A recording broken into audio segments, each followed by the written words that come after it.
Assalamualaikum warahmatullahi wabarakatuh. Perkenalkan, nama saya Elsa Cynthia, NIM 19016142, Prodi Pendidikan Bahasa Indonesia. Kesempatan kali ini saya akan mempresentasikan sebuah topik pembahasan, yaitu perbedaan kompetensi dasar dan indikator. Pembahasan yang kedua, topik yang keduanya yaitu taksonomi Bloom atau mengidentifikasi kata kerja operasional. Baiklah, saya akan menjelaskan untuk topik yang pertama. Yang akan dijelaskan yaitu perbedaan kompetensi dasar dan indikator. Kompetensi dasar merupakan kompetensi setiap mata pelajaran untuk setiap kelas yang diturunkan dari kompetensi inti. Kompetensi dasar adalah konten atau kompetensi yang terdiri atas sikap, pengetahuan, dan keterampilan yang bersifat atau yang bersumber pada kompetensi inti yang harus dikuasai peserta didik. Kompetensi tersebut dikembangkan dengan memperhatikan karakteristik peserta didik, kemampuan awal, serta ciri dari suatu mata pelajaran. Mata pelajaran sebagai sumber dari konten untuk menguasai kompetensi bersifat terbuka dan tidak selalu diorganisasikan berdasarkan disiplin ilmu yang sangat berorientasi hanya pada filosofi esensialisme dan perennialisme. Mata pelajaran dapat dijadikan organisasi konten yang dikembangkan dari berbagai disiplin ilmu atau non-disiplin ilmu yang diperbolehkan menurut filosofi rekonstruksi sosial, progresif ataupun humanisme. Karena filosofi yang dianut dalam kurikulum adalah eklektif seperti dikemukakan di bagian landasan filosofi, maka nama mata pelajaran dan isi mata pelajaran untuk kurikulum yang akan dikembangkan tidak perlu terikat pada kaidah filosofi esensialisme dan perennialisme. Sedangkan indikator dimaksudkan sebagai indikator pencapaian kompetensi. Indikator pencapaian kompetensi adalah perilaku yang dapat diukur atau diobservasi untuk menunjukkan tercapainya KD tertentu.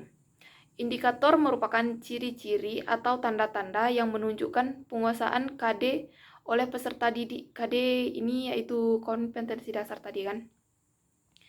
Indikator dirumuskan dengan menggunakan kata kerja operasional yang dapat dimati dan diukur, yang mencakup pengetahuan, sikap, dan keterampilan.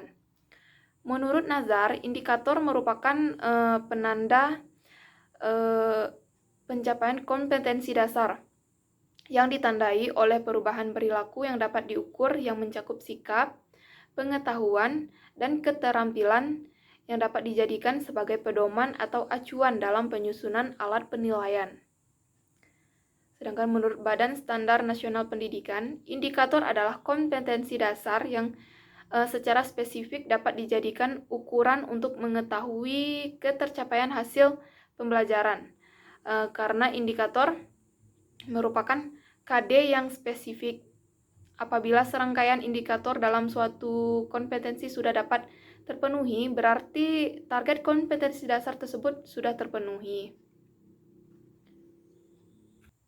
Adapun contoh dari KD dan indikator adalah misalnya KD 3.2, yaitu menganalisis isi dan aspek kebahasaan dari minimal 2 teks laporan observasi. Seperti terlihat pada PPT tersebut berikut ini. Adapun indikator dari KD 3.2 yaitu 3.2.1 mengidentifikasi isi teks laporan hasil observasi. 3.2.2 mengidentifikasi struktur teks laporan hasil observasi. 3.2.3 mengidentifikasi ciri kebahasaan teks laporan hasil observasi. Dan indikator terakhir dari KD 3.2 yaitu 3.2.4 menuliskan isi pokok teks laporan hasil observasi. Contoh lainnya misalnya KD 4.2 yang mana KD-nya yaitu mengkonstruksikan teks laporan dengan memerhatikan isi dan aspek kebahasaan, baik lisan maupun tulisan. Adapun indikator yang harus dicapai yaitu 4.2.1 yaitu menafsirkan teks laporan hasil observasi. 4.2.2 menentukan topik teks laporan hasil observasi. 4.2.3 menyusun kerangka tulisan teks laporan hasil observasi. Dan terakhir 4.2.4 menyusun teks laporan hasil observasi berdasarkan isi pokok teks laporan hasil observasi yang telah dibaca. Untuk topik pembahasan yang kedua yaitu taksonomi Bloom. Taksonomi Bloom ini terbagi lagi menjadi 3, yaitu yang pertama ranah kognitif, yang kedua ranah afektif, dan yang ketiga ranah psikomotor. Dan untuk yang pertama, ranah kognitif. Ranah ini meliputi kemampuan menyatakan kembali konsep atau prinsip yang telah dipelajari, yang berkenaan dengan kemampuan berpikir, kompetensi memperoleh pengetahuan, pengenalan, pemahaman, konseptualisasi, penentuan, dan penalaran. Yang pertama C1 yaitu pengetahuan atau knowledge.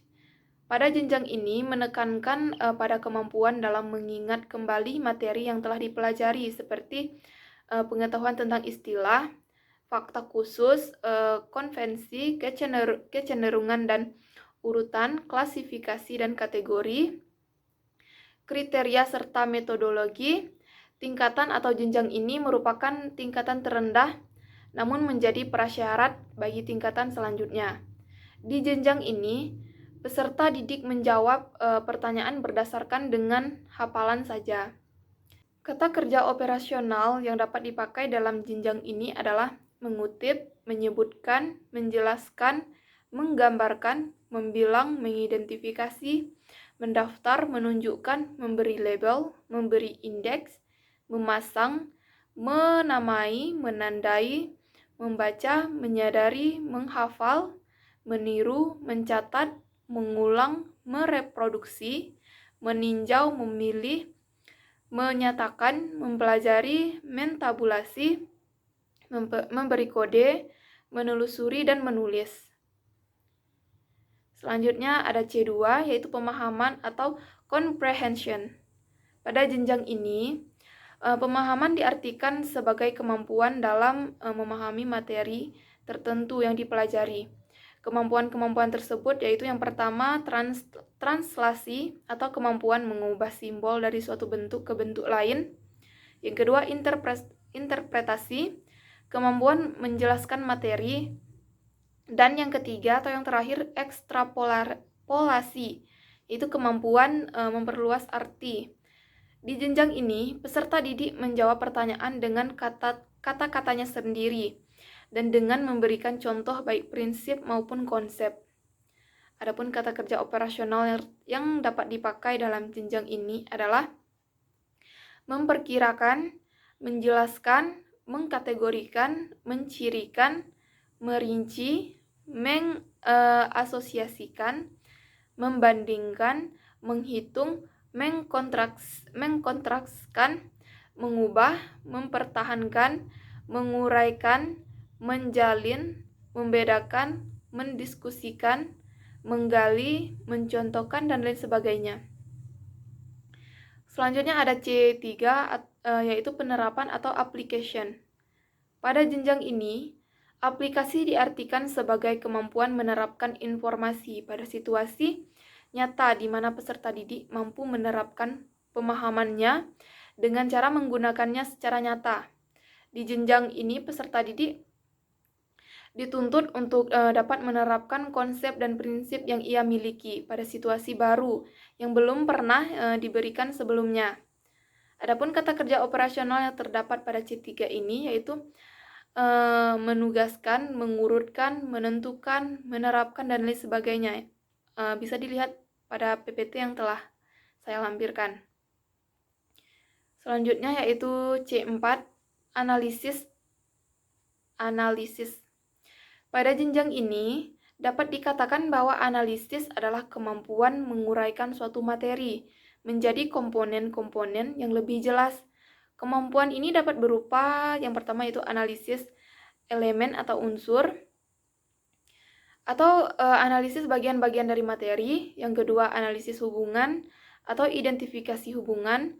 Yang ketiga, analisis pengorganisasian, prinsip-prinsip organisasi atau identifikasi organisasi. Di jenjang ini, peserta didik diminta untuk menguraikan informasi ke dalam beberapa bagian untuk menemukan asumsi dan membedakan pendapat dan fakta serta menemukan hubungan sebab akibat. Adapun kata kerja operasional yang dapat dipakai dalam C4 ini yaitu menganalisis, mengaudit, memecahkan, menegaskan, mendeteksi, dan lain sebagainya. Bisa dilihat pada PPT yang telah saya lampirkan. Kemudian C5, sintesis. Pada jenjang ini, sintesis dimaknai sebagai kemampuan memproduksi dan mengkombinasikan elemen-elemen untuk membentuk sebuah struktur yang baik.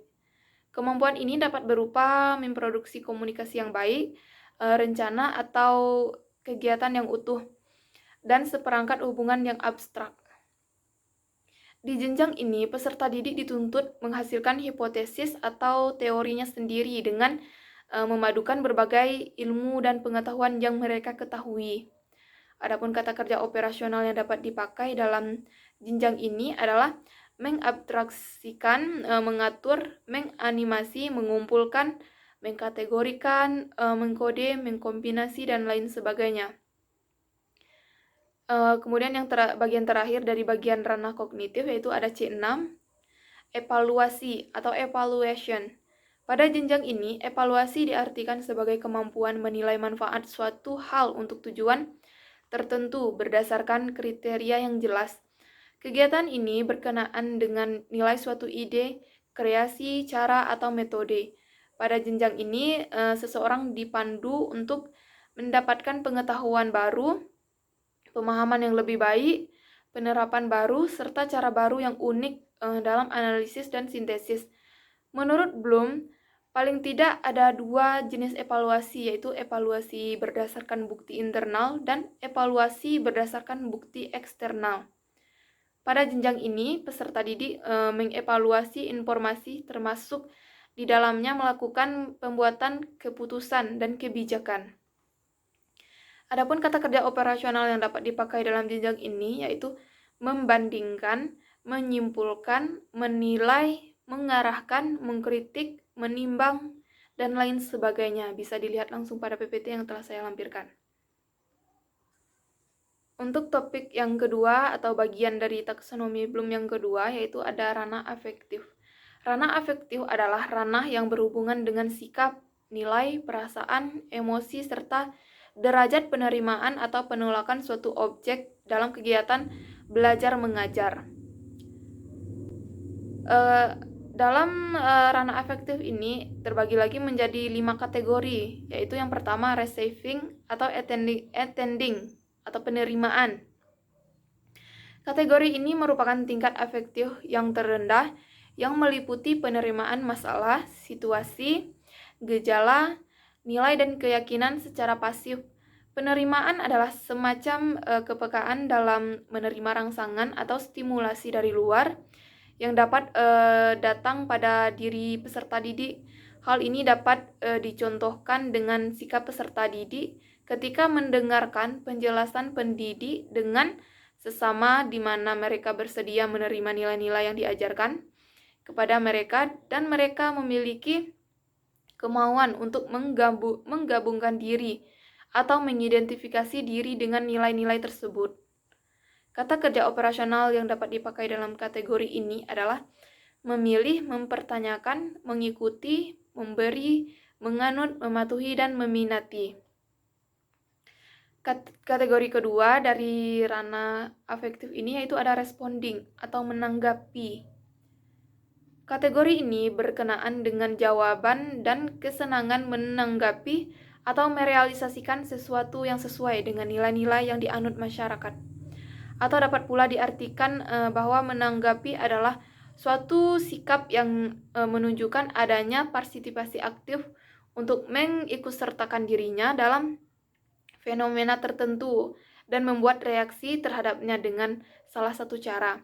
Hal ini dapat dicontohkan dengan menyerahkan laporan tugas tepat pada waktu yang telah ditentukan. Kata kerja operasional yang dapat dipakai dalam kategori ini yaitu menjawab, membantu, mengajukan, mengkompromi, menyenangi, menyambut, mendukung, dan lain sebagainya. Kategori ketiga dari bagian ranah afektif ini yaitu ada valuing atau penilaian. Kategori ini berkenaan dengan memberikan nilai, penghargaan, dan kepercayaan terhadap suatu gejala atau stimulus tertentu. Peserta didik tidak hanya mau menerima nilai yang diajarkan, akan tetapi berkemampuan pula untuk menilai fenomena itu, baik atau buruk. Hal ini dapat dicontohkan dengan bersikap jujur dalam kegiatan belajar mengajar serta bertanggung jawab terhadap segala hal selama proses pembelajaran. Adapun kata kerja operasional yang dapat dipakai dalam kategori ini adalah mengasumsikan, meyakini, melengkapi, meyakinkan, memperjelas, memprakarsai, dan lain sebagainya. Kategori keempat dari bagian ranah afektif ini yaitu ada organization, yaitu organisasi atau mengelola. Kategori ini meliputi konseptualisasi nilai-nilai menjadi sistem nilai, serta pemantapan dan prioritas nilai yang telah dimiliki. Hal ini dapat dicontohkan dengan kemampuan menimbang akibat positif dan negatif dari suatu kemajuan sains terhadap kehidupan manusia. Adapun kata kerja operasional yang dapat dipakai dalam kategori ini adalah menganut, mengubah, menata, mengklasifikasikan, mengkombinasi, mempertahankan, dan lain sebagainya. Kategori terakhir dari ranah afektif ini yaitu ada characterization atau karakteristik. Kategori ini berkenaan dengan keterpaduan semua sistem nilai yang telah dimiliki seseorang yang mempengaruhi pola kepribadian dan tingkah lakunya. Proses internalisasi dari nilai menempati urutan tertinggi dalam hierarki nilai. Hal ini dicontohkan dengan bersedianya mengubah pendapat jika ada bukti yang tidak mendukung pendapatnya. Adapun kata kerja operasional yang dapat dipakai dalam kategori ini adalah mengubah perilaku, berakhlak mulia, mempengaruhi, mendengarkan, dan lain sebagainya. Untuk bagian terakhir dari taksonomi Bloom ini ada ranah psikomotor. Ranah ini meliputi kompetensi melakukan pekerjaan dengan melibatkan anggota badan serta kompetensi yang berkaitan dengan gerak fisik atau motorik yang terdiri dari gerakan refleks, keterampilan gerakan dasar, kemampuan perseptual, kecepatan, keterampilan kompleks, serta ekspresif dan interpretatif. Kategori yang termasuk dalam ranah ini yaitu yang pertama meniru. Kategori meniru ini merupakan kategori yang kemampuan untuk melakukan sesuatu dengan contoh yang diamatinya walaupun belum dimengerti makna ataupun hakikatnya dan keterampilan itu. Adapun kata kerja operasional yang dapat dipakai dalam kategori ini adalah mengaktifkan, menyesuaikan, menggabungkan, melamar, mengatur, dan lain sebagainya. Kategori kedua dari ranah psikomotor ini yaitu ada memanipulasi. Kategori ini merupakan kemampuan dalam melakukan suatu tindakan serta memilih apa yang diperlukan dari apa yang diajarkan. Kata kerja operasional yang dapat dipakai dalam kategori ini yaitu mengoreksi, mendemonstrasikan, merancang, memilah, melatih, memperbaiki, dan lain sebagainya. Kategori selanjutnya yaitu pengalamiahan. Kategori ini merupakan suatu penampilan tindakan di mana hal yang diajarkan dan dijadikan sebagai contoh telah menjadi suatu kebiasaan dan gerak-gerak yang ditampilkan lebih meyakinkan. Adapun kata kerja operasional yang dapat dipakai dalam kategori ini adalah mengalihkan, menggantikan, memutar, mengirim, dan lain sebagainya. Yang terakhir dalam ranah psikomotor ini, yaitu ada kategori artikulasi. Kategori ini merupakan suatu tahap di mana seseorang dapat melakukan suatu keterampilan yang lebih kompleks, terutama yang berhubungan dengan gerakan interperatif. Adapun kata kerja operasional yang dapat dipakai dalam kategori ini adalah mengalihkan, mempertajam, membentuk, memadankan, dan lain sebagainya. Untuk pembahasan terakhir atau pembahasan penutupnya, yaitu ada kompetensi dasar keterampilan membaca, menulis, dan menyimak pada pembelajaran bahasa Indonesia dan menguraikannya menjadi indikator dan tujuan pembelajaran. Baiklah, untuk kompetensi dasarnya itu ada 3.14, yaitu menilai hal yang dapat diteladani dari teks biografi. Adapun indikator pencapaian kompetensinya yaitu mengidentifikasi ciri-ciri teks biografi, mengidentifikasi struktur teks biografi, menentukan pola karakter unggul dalam teks biografi. Adapun tujuan pembelajarannya dari KD 3.14 ini yaitu siswa mampu untuk mengidentifikasi ciri-ciri teks biografi berdasarkan isinya melalui teks biografi yang ada di dalam buku teks bahasa Indonesia kelas 10. Siswa mampu untuk mengidentifikasi struktur teks biografi yang ada di dalam buku teks bahasa Indonesia kelas 10. Siswa mampu untuk menemukan pola penyajian karakter unggul dalam teks biografi dalam buku teks bahasa Indonesia kelas 10. Untuk yang kedua, KD-nya yaitu 3.15, menganalisis aspek makna dan kebahasaan dalam teks biografi. Adapun indikator pencapaian kompetensinya yaitu mendata pokok-pokok informasi dalam teks biografi, menganalisis penggambaran karakteristik unggul tokoh, mengidentifikasi kaidah bahasa teks biografi. Adapun tujuan dari pembelajarannya yaitu siswa mampu untuk mendata pokok-pokok informasi dalam teks biografi. Siswa mampu untuk menganalisis penggambaran karakter yang unggul atau tokoh yang unggul. Siswa mampu untuk mengidentifikasi kaidah bahasa teks biografi. KD selanjutnya yaitu 4.14, mengungkapkan kembali hal-hal yang dapat diteladani dari tokoh yang terdapat dalam teks biografi yang dibaca secara tertulis. Indikator pencapaian kompetensinya yaitu mengidentifikasi kepribadian unggul yang dapat diteladani dari teks biografi, menjelaskan cara meneladani karakter unggul dalam teks biografi.